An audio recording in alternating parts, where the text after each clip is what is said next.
Kamala Harris wants to eat the rich. Kamala Harris wants to tax millionaires out of existence. Kamala Harris is a Marxist. Which side are you on? Which side are you on? Let's talk about this this tax stuff, because this was really, I was so hoping that I would get a response out of this, and I did. So I'm going to talk about it. So Kamala Harris wants to eat the rich. Kamala Harris wants to tax millionaires out of existence. Kamala Harris is a Marxist. What? Yeah, that's what some folks are saying about her new tax plan, including right here in Alabama. Now, the way that they're going to do this is they're going to shout the proposed top marginal tax rate on capital gains and not mention that it's a marginal tax rate. Nobody is going to pay this top amount on all of their income.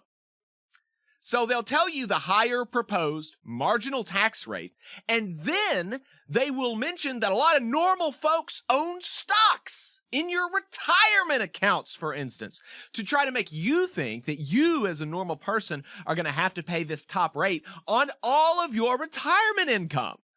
That sounds terrible. But the people on the radio who are saying this, of course, know that that is not true.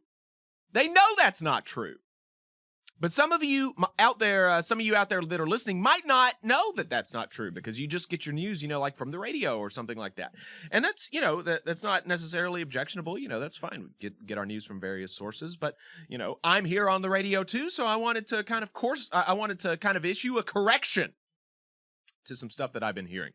And so there are two numbers going around in particular. That's 44.6% on capital gains income and 25% on unrealized capital gains. So folks are giving you those numbers without the details, which frankly, I honestly think it is a little bit disrespectful. I've been kind of bombastic about it, but I do genuinely think it's disrespectful to not give you the details about it. And maybe you'd still disagree with the proposal if you actually knew what it did, right? Maybe you're like a super millionaire hedge fund manager out there listening to me right now. And so you still oh no, it's bad that I'm, super rich and I'm going to get taxed a little bit more. And that's fine, but you should at least know actually what's going on. So, let's first understand, I do think that most people understand that we have a progressive taxation system in the United States, at least ostensibly, that includes marginal tax brackets, right? So if you make $150,000 in labor income, that puts you in something like the 22% tax bracket. But you do not pay 22% on all of your income, right? When you're in the 22% tax bracket, only the income within that bracket is taxed at 22%, right? So if you make $150,000 a year, something like the first $40,000 is just straight up not taxed because of standard deductions and earned income tax credits and things like this, right? So something like between $30,000 and $50,000 for married couples is just straight up 0%, not taxed at all. And then you have a 10% tax on the next $20,000 that you make, and then you have a 15% tax on the next $20,000, right? You get the gist. Each of these segments of money that you get are taxed at different amounts, right? So with that understanding, I'm sure that you know where I'm going with this. The 44% number is the proposed top marginal tax rate. It is not a proposed tax rate on all capital gains income. It would only apply on annual capital gains income over $1 million. Oh. Right? So, look, if you don't reckon you're going to be bringing in more retirement income than $1 million a year, which I anticipate most of you will not be, right? This is not going to affect you. And even if you bring in retirement income of exactly $1 million a year, this is still not going to affect you. So, look, it's not really that actually crazy. Here is the current capital gains tax rate. and this is actually going to be important later, you actually also have a 0% capital gains tax rate on the first $47,000 you earn in capital gains income. As an individual. As an individual. If you're married, you have a 0% tax rate on the first almost $100,000 of capital gains income. Which is not the case for labor income. It's only the first 30 to 50 is untaxed if you're married. But if you get income from profits, from the value that other people's labor creates, you get $100,000 of it free. No tax if you're married and you're filing jointly. There's a 15% tax on income from $47,000 to a little over $500,000 for an individual, and then $100,000 to about $600,000 if you're married filing jointly, and then 20% tax rate on income over $500,000 if you're filing single, and then about $600,000 if you're filing individually, right? So currently the top marginal tax on capital gains income, and remember, capital gains is just profit. It is just money that your money makes. It is not labor. It is not actually something that you have created value for.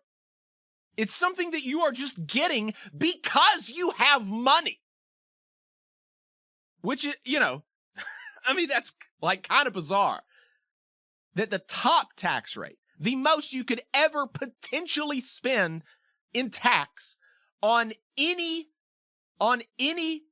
capital gains income is 20%. You also might notice something, that those tax rates are lower than labor income tax rates. That's exactly right. Here are the income tax brackets, what you have to pay if you actually work for a living. If you don't make money from the labor of others, here is what you have to pay in taxes to the federal government. Again, like I said, for the first like 0 to 30 to 50%, you're not, or $30,000 to $50,000, you're not taxed, which is again less than the 0% tax rate for capital gains income. And then for the first $10,000 after that amount, after you incorporate the standard deduction and earned income tax credits, it's 10%. The next $40,000 after that, so you're getting up to $90,000. So $40,000 between, $50,000 and $90,000 is taxed at 12%. The next $50,000 after that, so like $100,000 to $150,000, is 22%. The next $100,000 after that, so like $150,000 to $250,000, is taxed at 24%. 32% for the next $60,000 after that, and 35% for the next $300,000 after that, and then 37% on income over like $650,000 for labor income. That's if you're filing single, and obviously a little bit more if you're filing for married individuals filing, or for married filing jointly. Hey, 5 seconds, just wanted to say that this is only possible because of our donors. If you want to see more of this, then consider donating yourself at tvlr.fm/donate. So if you are a union machinist and you make $150,000 a year, you end up in the 22% tax bracket. Where if you made the exact same amount of money, but you did it from stocks, you did it from profit, you did it from the value that the labor of others creates, you only end up in the 15% tax bracket. If you are a union basketball player in the NBA and you end up making $1 million a year or something, which it is worth noting, that NBA careers are not going to be as long as other people's careers. So even if you make $1 million a year for a few years, ultimately the income potential from the NBA is not going to be as much as you might think. It's not like they're making $1 million a year by and large. Even the people that are making $1 million a year, sometimes they're not making $1 million a year for like 50 years, right? If you're a union basketball player in the NBA and you end up making $1 million a year, you get put in the highest income tax bracket, which is 37% on all of your income over something like $600,000. And that's, I think that's fine. And frankly, it should be higher, right?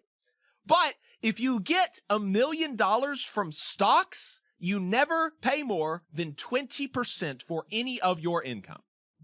Never more than 20%.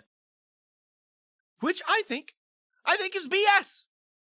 I think a basketball player sweating and working and training extremely hard, I do not think they should have to pay a higher tax rate than somebody who is making the exact same amount of money, but just sitting there on top of his piles of money, which is then making money for him, right? I think that's ludicrous. That is actually insane. That is insane. And the other is the tax on unrealized capital gains, the 25% tax on unrealized capital gains. But of course, obviously, again, they don't tell you the caveats. From Axios, this 25% on unrealized capital gains applies only to individuals with at least $100 million in wealth. Oh. And even then, it's people who have at least $100 million in wealth who do not pay at least 25% tax rate on their income, inclusive of unrealized capital gains. Right? So even if you have a wealth of $100 million, you do not even necessarily qualify for the 25% tax on unrealized capital gains. So within that $100 million club, you would only pay taxes on unrealized capital gains if at least 80% of your wealth is in tradable assets, which is not shares of private startups or real estate. And then another caveat for this illiquid group is that there would be a deferred tax of up to 10% on unrealized capital gains upon exit. Right? So again, an even more exclusive, rarefied air. I mean, are you even, as just a working person in Huntsville, Alabama, will you ever even meet a person with $100 million in wealth? I don't even know if I have been in the same room with somebody who has $100 million in wealth. I cannot think of a room that I have been in that has included somebody with $100 million. And so the idea that people are going on the radio and talking about this and talking about how, it's so sad. It's so sad that these people that have ungodly amounts of wealth are going to have to pay 25%, some of them, on the profit that their wealth makes them. Not 25% on their wealth. If you have $100 million, you don't have to pay $25 million. You only have to pay 25% on whatever money that $100 million that you have makes you. I mean, it's just so I cannot imagine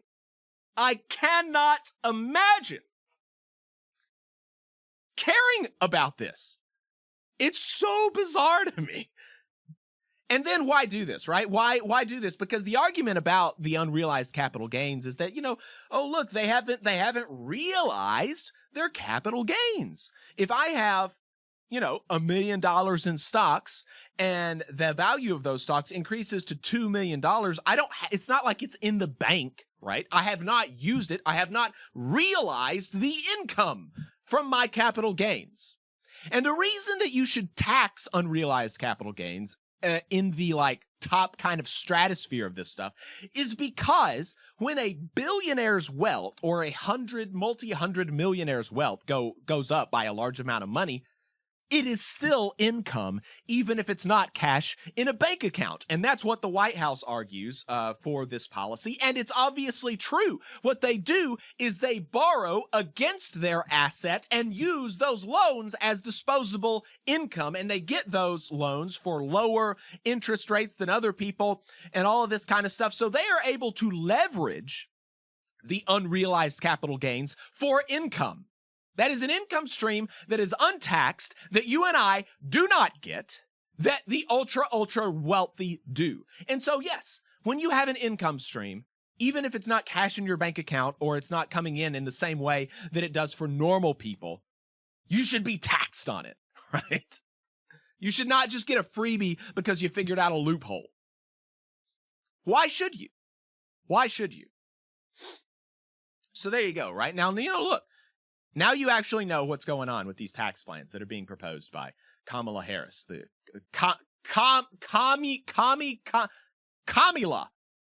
Communist Law Harris. I don't know. And, look, maybe if you're a millionaire hedge fund manager, you still oppose the plans, even knowing what they are. And, that makes sense, right? That makes sense. But if you're not a millionaire hedge fund manager, then maybe now you have a little bit of a different opinion than you did before. I hope you do. But that brings me to the clip, okay?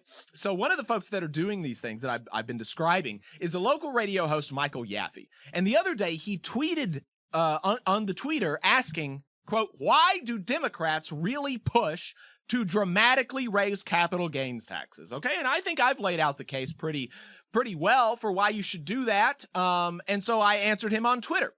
And when I answered him, I was like, God, I hope he talks about this on the radio so I can react to it on Saturday. I really hope he does. Because I could not, I was like, what is he even going to say? What is he even going to say? How is he going to justify super rich people paying less money in taxes than normal working people do for actually working? I don't know. How's he going to justify this?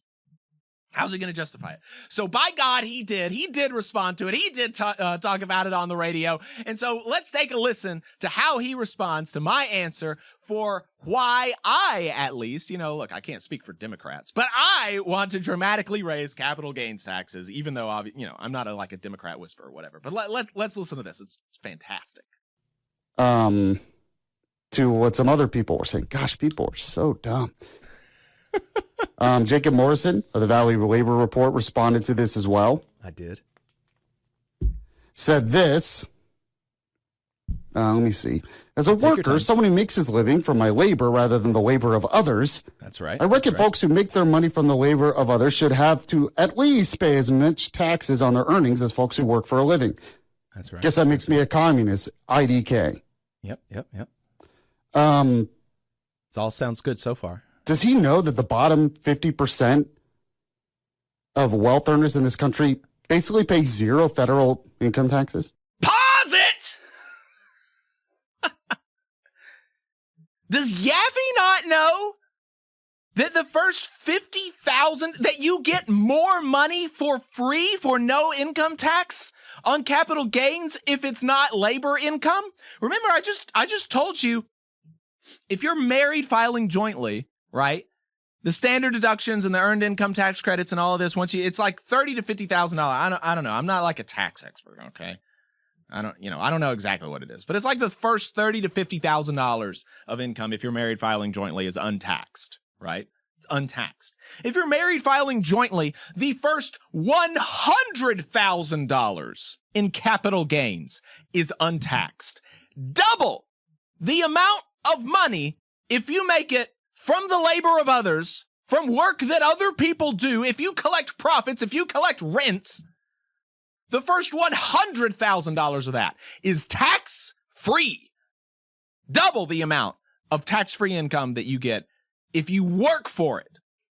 If you actually work for it. That's crazy. That's crazy. Does he not know that? Surely he does. I don't know. Let's continue. So what are you talking about? There are a lot of laborers in this country that effectively pay zero income taxes. Yeah, pause it. Yeah, there are a lot of like petty small business tyrants, right? That pay $0 in capital income taxes. Okay? So, same, basically. Except they get it better. If you don't have to work for your money, you have a better tax structure. Okay, let's continue. So what are you talking about? That's what I'm talking about. But this idea that if you're a laborer, this helps you. How? Pause it. Okay, here's how it helps me. It helps me in a few ways. Number one, it's BS. It is BS that somebody who makes a living off of profit would pay less than I do on the same income when I work for a living. When you work for a living, you go in, you clock out, you do work, you sweat, you cry, you bleed. You have to pay more money in taxes on the same income if you do that than if you just sat on a big pile of money and that big pile of money made money for you. That's crazy. That's crazy. Number two, the less economic power that is concentrated in the hands of a few, the better and the more democratic our society, right? So, I mean, like, even aside from just the revenue collection, yes, we should just be, I mean, Kamala Harris is not going to do this, unfortunately, but we should just take money from these people. They should not have so much money because in a capitalist society, money is power. Money is economic power. Economic power is social power. So if you got hundreds of millions, if you have billions of dollars, then you control society in a way that other people do not. And we should just not allow that. We should just not allow that. That's crazy. And then number three, I get to hear rich people and their defenders on the radio cry about it. And that's, I mean, you know, really, that's kind of priceless, I think. I think that's kind of priceless. So let's continue. If the government bails you out, that's the only way. If government starts paying your way instead of an economy growing, maybe that's how it does it. Which is what they want. But they care more about fairness, quote unquote fairness, how it feels, the perception of fairness rather than actual reality of economics. And how to grow an economy, grow jobs, grow prosperity for people, all people. There you go. There you go. Love to be, told about Economics 101 by somebody who apparently does not know that you get the first $100,000 of capital gains income tax-free if you're married filing jointly. That's great. I love it. It's fun. Okay, so there you go. There you go. You know, frankly, I think kind of an embarrassing thing for Yaffe to do, to argue about that people who make money from profits should be able to pay less in taxes than he does for his labor. You know, I mean, people think, you know, like, radio hosts, you know, that's not a hard job at all. You just have to kind of yell on the radio. And, you know, I mean, look, if you do it well, it is, I mean, it would be a job. It would be a job. You would have to put in labor. It would be an effort, you know, and so he does 2 radio shows a day now. So he's like on the air, I think, for something like 4 hours. He's talking for like 4 or 5 hours a day, 5 days a week. And then presumably you would think that he has to do some kind of, I don't follow Yaffe around here, right? So I don't know kind of what his prep plan is, right? But I mean, preparing 4 hours of content every single day that would be a lot of work, right? And you know, that's how he gets his money, from his labor. And, you know, he thinks, apparently, that somebody who makes money from profits should pay less in taxes than he does for his labor. I think that's kind of embarrassing, personally. I did want to share one more clip with y'all before we wrap this segment up, though, because it was pretty funny. And so this clip here is Yaffe explaining why he thinks that this is in Kamala Harris's plan. So I was thinking about this yesterday, and I'm like, okay, why are they doing this? Tell us. Why do Democrats want to do this? Tell us. Now, part of it might be because Kamala Harris and Tim Walz are basically Marxists at this point. Basically Marxist. Yeah, for sure. For sure. Kamala Harris, famously Marxist in her political program. Yeah. I wish Yaffe could tell me about Marxism. Tell me more, Yaffe. Oh my God, that would be so cool. You know Tell how me we about do the labor theory of value. Yeah. Oh what are my the means God. of production? You know how we do our Unions 101 segments every now and then. He should give us. Oh my God. He should do a Marxism 101. Yeah. Oh, Cite it, God. chapter and verse. Tell me where in the manifesto. Tell me. I want to know. He's got the dibs on that. What's the over and under that he's read Capital? You know, how many books has he read? I'm just going to go there. I mean, when's the last book he read? I think I'm going to be a Yaffe defender. I think Yaffe reads books. Come on, Adam. Okay. I'm sure he reads books. That's true. I mean, He Bill must. O'Reilly put out books, so, you know, Exactly. Rush Limbaugh put out Exactly. books. I mean, He's got to at least be reading those. I mean, come yeah. on. I mean, got to get your talking points somehow. But That's I would doubt fascinating. that he's read Capital. I'm gonna go out on a limb and say probably Yaffe has not read Capital. We could do a true or false, like a game, and do quotes. Is this a Marx quote or a Jesus quote? Oh, or a Marx quote or a Ronald Reagan quote. Oh, that's good. That's fun. That would be a good one. You know, I love that boomer meme that always goes around of like Ronald Reagan saying, any attempt to disarm the working class must be frustrated by force if necessary. That's my favorite Ronald Reagan quote meme that ever goes around because it's actually a Karl Marx quote. But you know, nobody knows anything, so people just share it. You just saw a clip from the Valley Labor Report. We are live every Saturday morning from 9:30 a.m. till 12:30 p.m. And we pride ourselves on keeping all of our content free to everybody so that we can talk to as many working folks as possible. If you support the work that we're doing, you think that it's important, you think that it's good, then consider making a monthly contribution to the project, and you can do that on our website, tvlr.fm.